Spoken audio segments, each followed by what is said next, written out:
Hey everybody, and welcome to another LEGO Star Wars review on my channel, and today we're going to be taking a look at the brand new 2025 ARC-170 Starfighter. This is set number 75402, it comes with 497 pieces and is recommended for ages 9 and up. We're going to start by taking a look at the minifigures that come in the set, starting with Clone Pilot Oddball. And in my opinion, this is actually a really solid looking Star Wars LEGO minifigure. There's some really nice printed detail on the chest and legs of the minifigure, but my favorite part about this figure has to be the helmet that is included. It is incredibly detailed.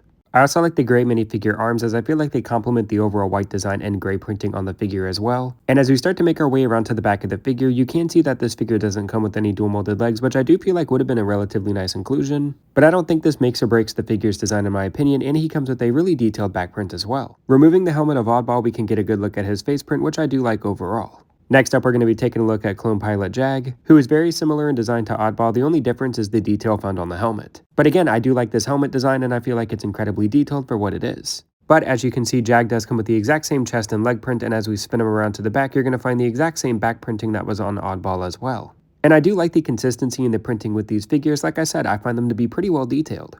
The last minifigure we're going to be taking a look at is the Clone Pilot. And again, this is pretty much the exact same figure as the first two, the only difference is the helmet detail. But again, I do find that helmet to be incredibly well detailed, and I do like the small printed elements that are on it. But other than that, this figure does have the exact same printed detail as the first two, and even the same face print as well. But I'll say it one more time, I do like all three of these figures in their own respected rights, and I think they're welcomed in this set overall. The last figure we're going to be taking a look at is an astromech droid called R4P44. And I do like the dark green color and printed detail that is on this astromech droid, but as we make our way around to the back of the figure, you're going to see that he does not come with a back print. And I find this to be hugely disappointing because LEGO has introduced back printing with R2-D2, but R4 is missing this special treatment, and it is a little bit of a letdown in my opinion. With the minifigures out of the way, we're ready to talk about the ARC-170 Starfighter, which I do have mixed feelings and opinions about. There are some things that I really like about it and other things that I think could have been greatly improved. We're going to start by taking a look at the front of the ship, which I do like the design of. Everything fits nicely together and does a good job of mixing smooth and studded surfaces.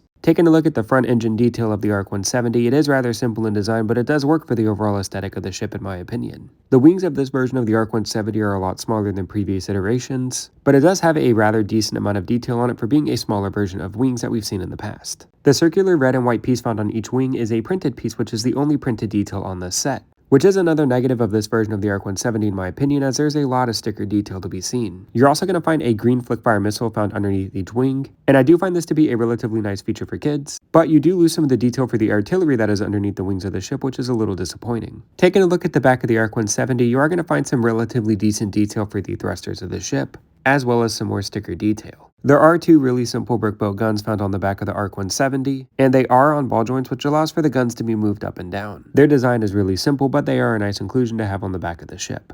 A design element of the ARC-170 I don't like is this bottom piece here. What you're going to see me do is I'm going to take the ARC-170 and spin it around to the side, and I just find the bottom of the ship to be very blocky and flat looking, and it doesn't look really good in my opinion. It doesn't flow with the overall shape and design of the ship, and it just looks really tacky and low quality. The ARC-170 does come with a cool play feature that involves this piece here. If you take that piece and push it side to side, it causes the wings of the ARC-170 to open up. This is a really cool play feature that I think was implemented well into the build.